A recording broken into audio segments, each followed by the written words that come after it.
Namens Friese Boys als voorzitter wil ik jullie allemaal bedanken. Ik denk dat ik ook namens WTOC voetbalvereniging spreek en ook namens het Manege Bietling. We zijn heel dankbaar voor jullie steun in deze moeilijke tijd. Ja, we hebben denk ik toch ongeveer een 160 tot 200 man hebben blij gemaakt met bloeiende blijmakers. Ik wil zo meteen de prijswinnaar wil ik graag ontvangen. Onze prijswinnaar komt er op dit moment al rijden. Alice Magila is de gelukkige winnaar van de Facebook actie. Alice, we moeten helaas op gepaste afstand moeten we het een en ander doen gezien de coronamaatregelen. Ja, dat snappen we. Ik zet hem hier neer. Heel veel plezier ermee. Nou, hartstikke bedankt. Ja. Ja, ik ben er heel winst mee. Ja.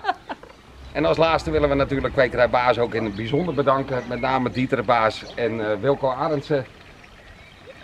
Topkwaliteit. We hopen dat we volgend jaar een herhaling mogen hebben van deze actie. Ik hoop dat iedereen er ontzettend veel plezier van heeft. En nogmaals dank. Toch willen we dan ook nog twee zaken even toelichten. Wij zijn heel dankbaar met de aandacht die door RTV NOF is gegeven. En ook Lietse Hille die toch aandacht gaf aan deze actie.